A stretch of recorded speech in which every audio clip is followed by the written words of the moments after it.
નમસ્કાર વિદ્યાર્થી મિત્રો, ફરી એક વાર આપનું સ્વાગત છે સર્વોપરી યુટ્યુબ ચેનલમાં. તો હવે જોવા જઈએ તો શાર્દુલ વિક્રીડિતમ છંદ અગાઉ જે આપણે વાત કરેલી હતી તે શાર્દુલ વિક્રીડિતમ છંદની અંદર જોવા જઈએ તો અહીંયા જેનું બંધારણ છે મ સ જ સ ત ત ગા, અને ત્યાર પછી અહીંયા જે એના 19 અક્ષર છે યતિ આપણે ફરીથી પછી લેશું. હવે આપણે ત્રિક જોવા જઈએ તો અહીં નીચે લખું છું 3, 6, 9, 12, 15, 18 ને 19. તો 19 અક્ષર આપણને મળી જાય છે. એટલે અગાઉ જે આપણે જોયેલું હતું વિશેષ ચર્ચા કરવાની જરૂર નથી.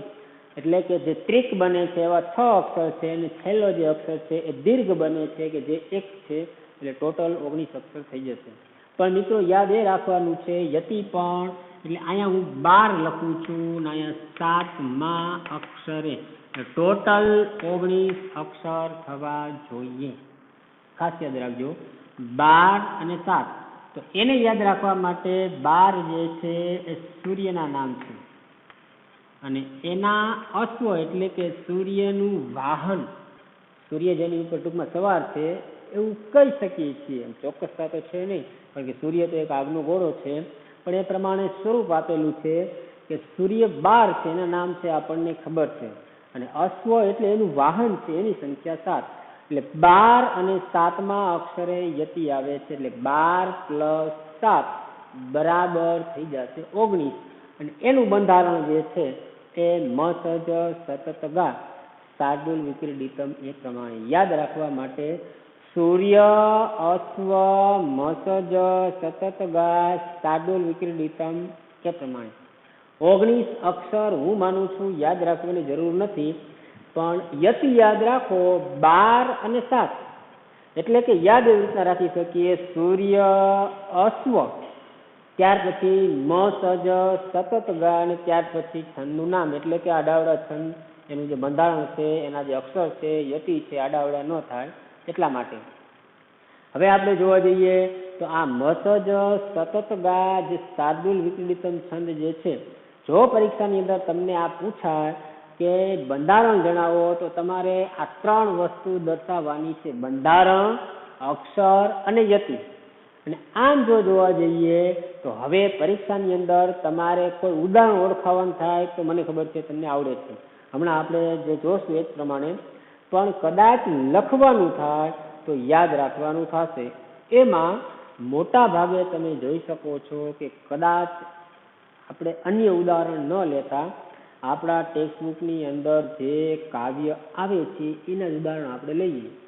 જેમ કે આપણા ટેક્સ્ટબુકની અંદર એક રચના છે જયંત પાઠકની કે વતનથી વિદાય થતા, સોનેટ છે. તો વતનથી વિદાય થતા જે કાવ્ય છે એ કાવ્ય શાર્દુલ વિક્રીડિતમ છંદમાં છે. એટલે કે હું એનું ઉદાહરણ લખું છું અને તમને સમજાવું છું એ પ્રમાણે. તો ઉદાહરણમાં આપણે લખીએ, એમાં લખું છું એ મૂક્યું એ મૂક્યા જન ઘણે વર્ષે મળ્યા જે ક્ષણ. ફરીથી, એ મૂક્યું એ મૂક્યા જન ઘણે વર્ષે મળ્યા જે ક્ષણ. હવે આમ જોવા જઈએ તો આખી જો કે આખું કાવ્ય છે, બીજી પંક્તિ પણ આપણે લઈ શકીએ છીએ.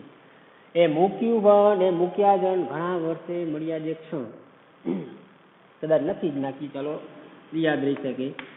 મૂક્યા ડુંગર ને નદી વતનના એ કોતરો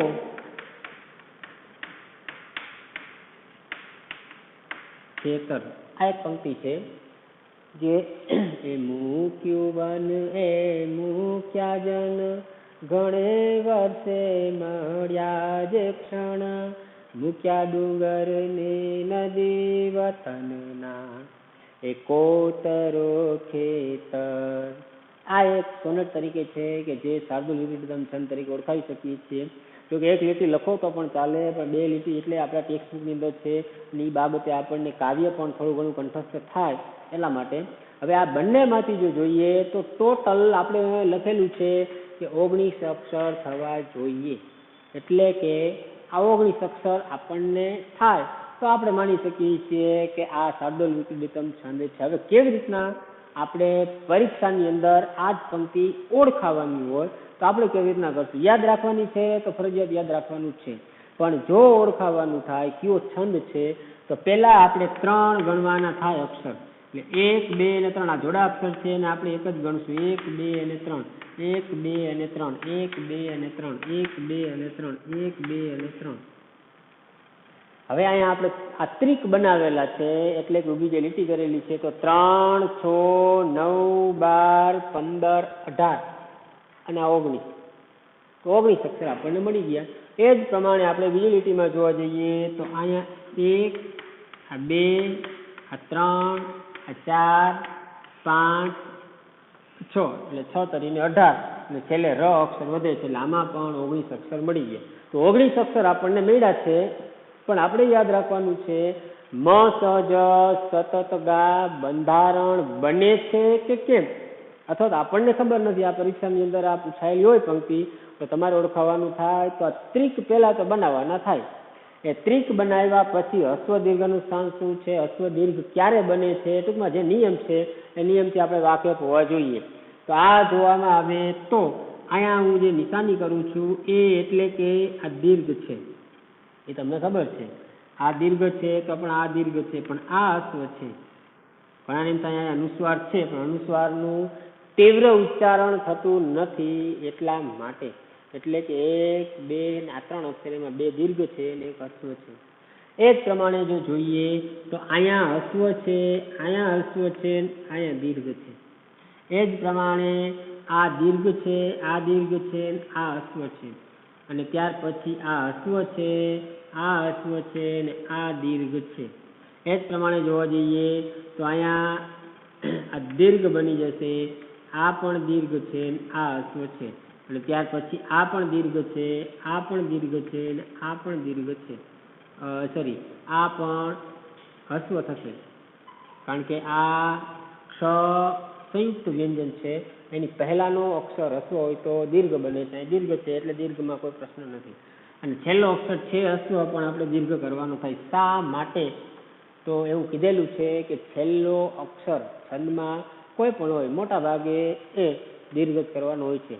હવે આપણે જોવા જઈએ તો મુખ્ય સૂત્ર પ્રમાણે, એટલે કે હું અહીં 1 મિનિટ લખી જ નાખું છું કે જેની અંદર આપણને સરળતા રહેશે. એમાં રાજભાનો સ લગા. હવે તમે જોઈ શકો છો, ઓળખાવી શકો છો તો આ 2 દીર્ઘ અને હસ્વ આવતું એવું ક્યાં છે? 2 દીર્ઘ આવતું હોય અને હસ્વ આવતું હોય તો તમે જોઈ શકો છો કે આ પ્રમાણે આ મા તારા 2 દીર્ઘ છે અને 2 હસ્વ છે. એટલે કે અહીંયા આપણને અહીંયા દીર્ઘ જે છે દીર્ઘ બનશે MQ1. તો અહીંયા મ છે એટલે મા તારા, તો આપણને આમાં મળી ગયું છે. ઘણી વખત અહીંયા હસ્વ કે દીર્ઘ આવતું હોય છે પણ અત્યારે આપણે એક કામ કરીએ, છેકછાક નથી કરવા, અહીંયા હસ્વ છે તો યુ જ રાખીએ એટલે હસ્વ રાખીએ, પણ છતાંય આપણે અહીંયા મ લખેલો છે, ધ્યાન આપજો ખાસ. આવું ઉદાહરણ ક્યારેક આવી શકે છે. ત્યાર પછી અહીંયા જોવા જઈએ તો હસ્વ હસ્વ દીર્ઘ એટલે સ લ ગા. તો તમે જોઈ શકો છો અહીંયા જે સ લ ગા છે તે. અને ત્યાર પછી આ જ શબ્દ છે તો જ ઘા ન, એટલે કે આ પ્રમાણે બનશે. હવે એ જ પ્રમાણે જોવા જઈએ તો અહીંયા સ એટલે સ લ ગા એટલે કે અને તારા જ એ પણ બરોબર છે. અહીંયા તારા જ, અહીંયા ગા પ્રતિ છે. હવે સમજી લ્યો કે અહીંયા મ નથી આવતો, ભલે આપણે અહીંયા મ લખી નાખેલો છે, દીર્ઘ કરવાની જરૂર નથી. તો વળી પ્રશ્ન એ થાય કે આમાં મસજ સતત ગા તો બંધ બેસતું નથી. હા, સતત ગા આ સજ સતત ગા આવી જાય છે પણ મ બંધ બેસતું નથી. તો ઘણી વખત મિત્રો એવું પણ બનતું હોય છે કે જ્યારે આપણે કોઈ એક લીટી બનાવતા હોય, એક પંક્તિ બનાવતા હોય તો એની અંદર આપણી ભૂલ નીકળતી હોય, એની અંદર તાલ મેલ અને ત્યાર પછી જેનું બંધારણ છે કોઈ પણ છંદનું એ બંધ બેસતું ન થતું હોય, તો જ્યારે કવિ કોઈ કાવ્યની રચના કરતો હોય છે ત્યારે એ આખું એક સળંગ કાવ્યની રચના કરતો હોય, જો એની અંદર 15 થી 20 પંક્તિ આપેલી હોય તો ક્યારેક એને કોઈ વસ્તુમાં છૂટ મેળવેલી હોય છે. ધ્યાન આપજો, આવા કોઈ શબ્દો આવતા હોય છે, આવું બનતું હોય જ્યારે, તો ત્યારે એ કવિએ થોડીક છૂટ મેળવેલી છે એવું આપણે કહી શકીએ છીએ. બાકી ચોક્કસ 19 અક્ષર મળી જાય છે અને એનું બંધારણ આપણને મળી જાય છે. એ જ પ્રમાણે નીચેની પંક્તિમાં પણ આપણને મળી જાય છે. ઉપર એક જ જગ્યાએ ઓળખાવાનું થાય. જો 2 પંક્તિ આપેલી હોય તો પરીક્ષાની અંદર, નહીતર આપણે બંને ઓળખવાની જરૂર નથી. ભલે 2 આપેલું હોય, તમે લખી શકો છો પરીક્ષાની અંદર, પણ જો ઓળખાવાનું થાય તો આપણે એક લીટી એટલે કે બંધારણ જેટલું આપણે ઓળખાવાનું થાય. આ બાબત ખાસ યાદ રાખવાની થાય. ફરીથી આ એવી બાબત છે કે તમને જો નિયમ ખબર હશે તો જ તમને ખબર પડશે. ઘણી વખત એકાદો અક્ષર 2 અક્ષર નથી પણ આવતા, અથવા તો બંધારણ મુજબ મેળ નથી થતો, તો આપણે એવું માનીને ચાલવાનું છે કે કવિએ થોડીક છૂટ મેળવેલી છે. આપણે એક પંક્તિ રચતા હોય ને આપણી ભૂલ થતી હોય સ્વાભાવિક છે, પણ એને આખું કાવ્ય રચ્યું હોય તો ક્યાંક ભૂલ થઈ હોય તો એ ખોટું નથી, એ બંધારણ મુજબ નથી એમ ન કહી શકીએ. એ બંધારણ મુજબ જ છે, એ જ છંદ બને છે, પણ એને થોડીક છૂટ મેળવેલી છે. એટલે આવું પણ ઉદાહરણ આવી શકે છે. ટેક્સ્ટ બુકમાં અન્ય ઉદાહરણો ઘણા બધા હશે, એમાંથી તમને એનો મુહાવરો કરશો એટલે તમને થોડોક આઈડિયો આવી જશે કે આ પ્રમાણે હોઈ શકે છે. તો મિત્રો, આ શાર્દૂલ વિક્રીડિતમ છંદમાં આટલી બાબત અને ઉદાહરણ આટલું જ યાદ રાખવાનું છે. એક જ ઉદાહરણ યાદ રાખવાનું છે. બાકી દુનિયાના કોઈ પણ પુસ્તકમાંથી ઉદાહરણ આપેલું હોય તો જો તમને બંધારણ આવડતું હોય તો તમે બંધારણ મુજબ ઓળખાવી શકો છો. અક્ષર તમને ખબર હોવા જોઈએ, જેથી કરીને આપણને એ છંદ ઓળખાવા માટે સરળતા રહેશે. હવે જોઈએ તો આ જે છંદ છે એ છંદનો અન્ય કોઈ મુહાવરાના સંદર્ભમાં જે ઉદાહરણ છે એ હું તમને PDF ફાઇલ કરીને મોકલી દઈશ. અગાઉના વિડીયોમાં પણ મેં તમને કીધેલું હતું, પણ આપણે એક અત્યારે ઉદાહરણ જોઈએ. તો હવે પછીનો જે નેક્સ્ટ આપણો જે છંદ આવે છે એનો આપણે અભ્યાસ કરીએ. જેમ કે આ બધું આપણે રાખીએ, અત્યારે આ છંદનું નામ કાઢી નાખીએ છીએ અને ક્રમ કાઢી નાખીએ છીએ, અને ત્યાર પછી આ ઉદાહરણ છે એ પણ કાઢી નાખીએ છીએ. હવે જોવા જઈએ તો મનહર છંદ છે, છઠ્ઠો પ્રકાર છે મનહર છંદ. એટલે કે અક્ષરમેળની અંદર જ આવી જાય છે, પણ બંધારણ છે એ બંધારણ આમ કોઈ એવી બાબત જોવા મળતી નથી. પણ આપણે અક્ષર જોવા જઈએ તો અક્ષર એટલે 31 અક્ષર હોય છે. આની અંદર 31 અક્ષર હોય છે. અને અહીંયા જે એક બાબત છે આપણે ઉમેરી દઈએ, બંધારણ કોઈ જોવા મળતું નથી. ચરણ છે કે 4 ચરણ હોય છે. એટલે કે આ બાબત યાદ રાખવાની છે, 4 ચરણ હોય છે. અને યતિ એટલે આમ જોવા જઈએ તો 8, યતિ એટલે આમ ન બનાવી શકીએ, પણ 8, 16 અને 24 આ પ્રમાણે આપણે ઓળખાવી શકીએ. બાકી છેલ્લું જે છે 31મો અક્ષર, ત્યાં તો યતિ આવી જ જાય છે. હવે એમ જોવા જઈએ, ઉપર અગાઉ આપણે જે છંદ જોયેલા હતા એમાં બંધારણ આવતું, આમાં નથી. ઉપર બંધારણ લખેલું છે પણ ખાલી છે. પણ અક્ષર જોવા જઈએ તો 31 અક્ષર હોય છે. યતિ 8, 16, 24 અને 4 ચરણ હોય છે. હવે એ 4 ચરણ એટલે હમણાં જ આપણે 2 લીટી લખેલી હતી, એક લીટીમાં 2 ચરણ, બીજી લીટીમાં 2 ચરણ, ટોટલ 4 ચરણ થાય છે. હવે એનું આપણે ઉદાહરણ જો જોઈએ તો હું લખું છું અહીં, ઊંટ કહે આ સભામાં વાંકા અંગવાળા. ઊંટ કહે આ સભામાં વાંકા અંગવાળા. બીજી લીટીમાં લખીએ, ભૂતળમાં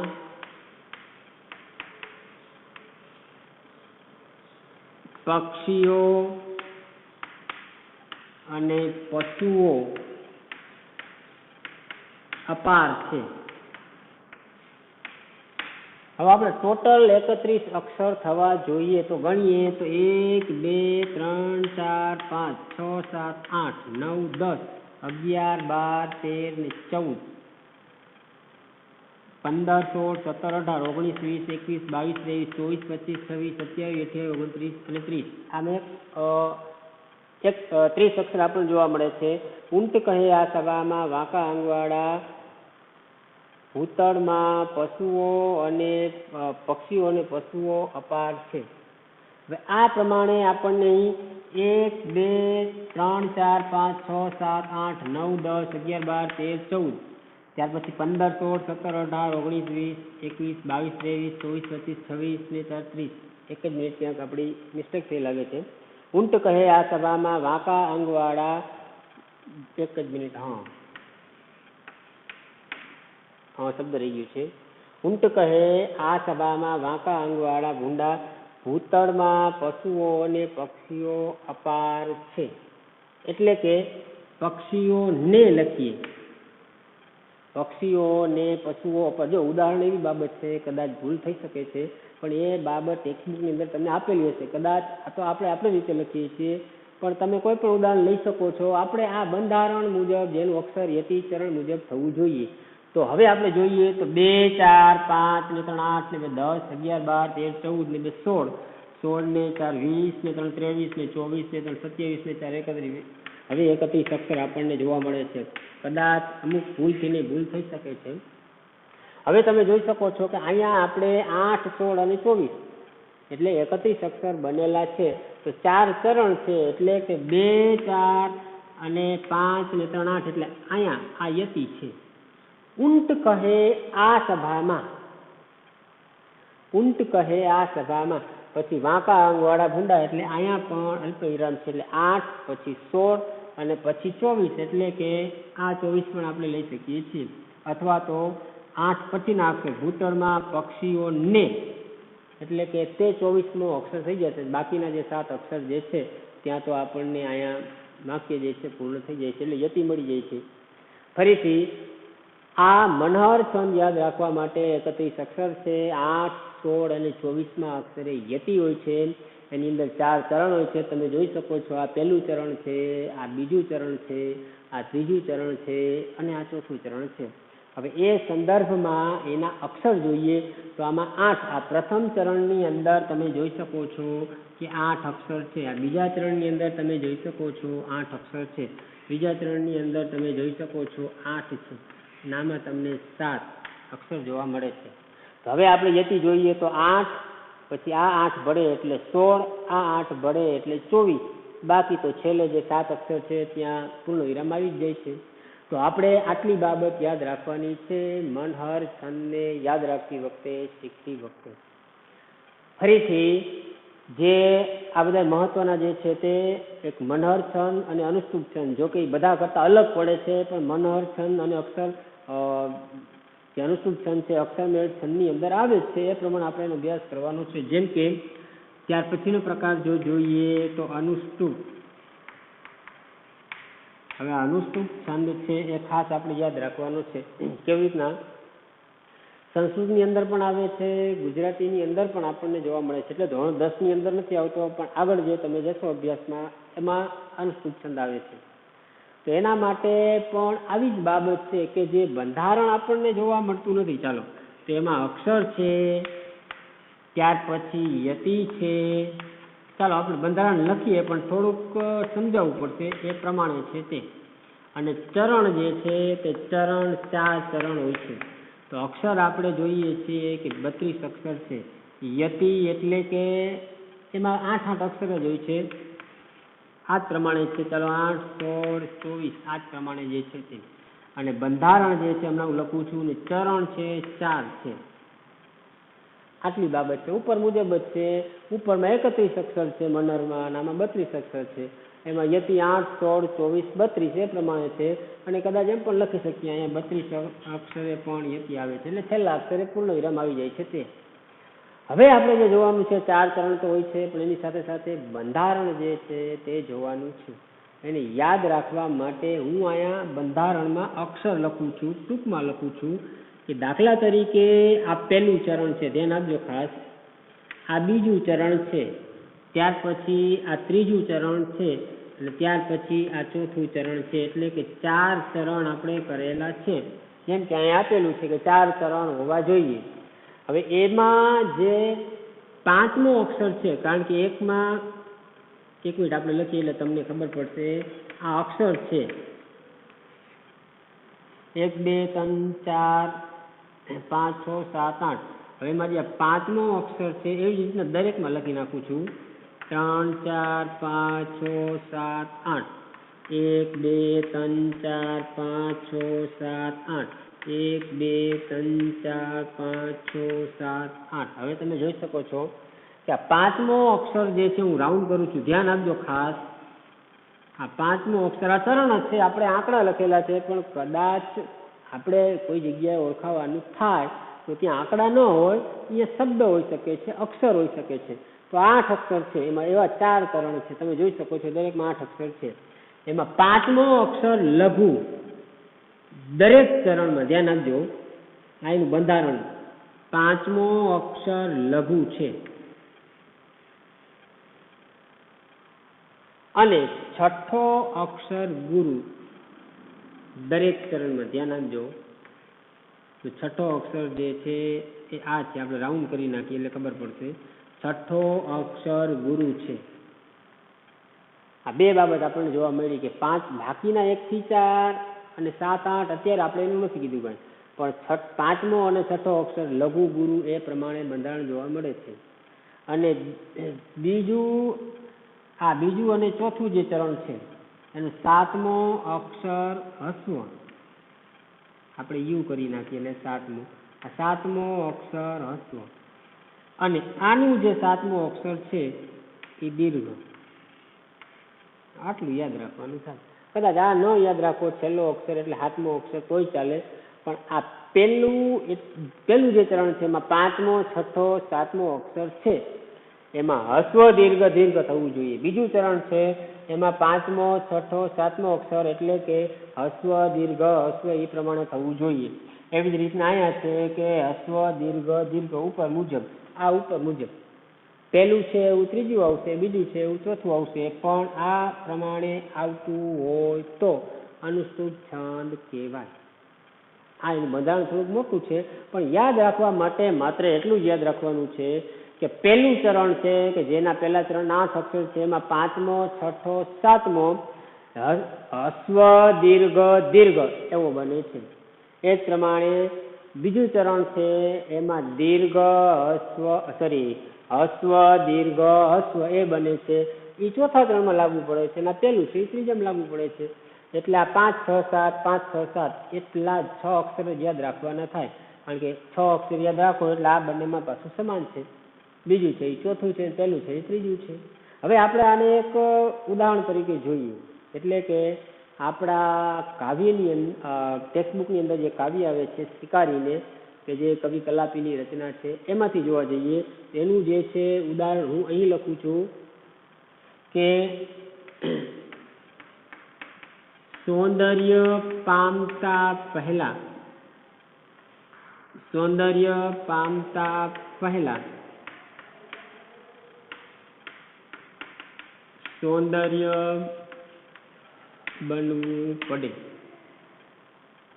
આ એક પંક્તિ છે કે સૌંદર્ય પામતા પહેલા, અહીંયા જોડા અક્ષર લખીએ, સૌંદર્ય પામતા પહેલા સૌંદર્ય બનવું પડે. એટલે કે જે સુંદરતા પામી હોય તો પહેલા આપણે પોતે સુંદર બનવું પડે છે. હવે આપણે આમ જોવા જઈએ તો 4 ચરણ છે, એટલે એમાંથી કોઈ પણ પંક્તિ આપણે લઈ શકીએ છીએ. આપણે અત્યારે આ 2 ચરણ છે તો પહેલા અક્ષર જોઈ લઈએ. 1 2 3 4 5 6 7 8 9 10 11 12 13 14 15 16, એટલે 16 એટલે આપણને ખબર પડે છે કે 2 પંક્તિ, એટલે કે આ હોય તો ભલે અને આ હોય તો ભલે, કારણ કે આ જેવી પંક્તિ છે એવી જ પંક્તિ આ થશે. એટલે આપણે 2 પંક્તિ એટલા માટે લખવાની જરૂર નથી. જે પહેલું ચરણ છે એ જ ત્રીજું થવાનું છે, બીજું છે ચોથું થવાનું છે. હવે એમાં જોવા જઈએ તો પહેલા આપણે પાંચમો અક્ષર છે એ જોઈ લઈએ. તો 1 2 3 4 5, આ 5, અને ત્યાર પછી આ 3 ને 3 6 ને 2 8, એટલે આ પહેલું ચરણ પૂર્ણ થઈ ગયું છે. એવી જ રીતે 3 4 અને 5 અને આ 6 અને આ 7, તો 5 6 અને આ 7, આ 3 જે રાઉન્ડ કરેલા છે એ આપણે જોઈ લે આવી નિશાની થાય છે અથવા તો નથી થતી. તો મ એટલે કે યુ આપણે જોઈ શકીએ છીએ. તા એટલે દીર્ઘ છે, અને ત્યાર પછી પહેલા એટલે કે જોડાક્ષર છે ને એક માત્રા છે એટલે દીર્ઘ થઈ જશે. તો અહીંયા હસ્વ દીર્ઘ દીર્ઘ હસ્વ દીર્ઘ દીર્ઘ જોવા મળે છે. એવી રીતે બીજા ત્રણમાં જોઈએ તો હસ્વ દીર્ઘ હસ્વ થવું જોઈએ, પણ 5, 6, 7 તો અહીંયા ન હસ્વ છે અને ત્યાર પછી દીર્ઘ છે બ ન વુ, અહીં દીર્ઘ છે અને અહીંયા હસ્વ છે, આ પ્રમાણે થશે. સોરી બ ન વુ, અને કદાચ એમ પણ બની શકે આપણે ઓલા નિયમ પ્રમાણે કે અહીંયા બ ન વુ હસ્વ લાગે છે પણ કવિ કલાપીએ થોડીક છૂટ મેળવેલી છે એમ પણ કહી શકીએ છીએ. એટલે બ ન વુ હસ્વ દીર્ઘ હસ્વ અને છેલ્લે જે 8મો અક્ષર છે એની કોઈ આપણે ઓલી કરવાની જરૂર નથી. તો આ એક આપણે ઓળખાવી શકીએ છીએ કે અનુષ્ટુપ છંદનું ઉદાહરણ છે. એ પ્રમાણે આપણે આખું જે કાવ્ય છે એનો અભ્યાસ કરી શકીએ છીએ. અને આમ જોવા જઈએ તો આ અનુષ્ટુપ અને મનોહર છંદ બીજા છંદથી એમ અલગ પડે છે, પણ આવે છે અક્ષરમેળની અંદર. કેવી રીતના યાદ રાખવાના થશે કે જે મનોહર છંદ છે એ મનોહર છંદમાં અક્ષર કેટલા છે, યતિ કેટલામાં સ્થાને આવે છે અને ચરણ કેટલા છે.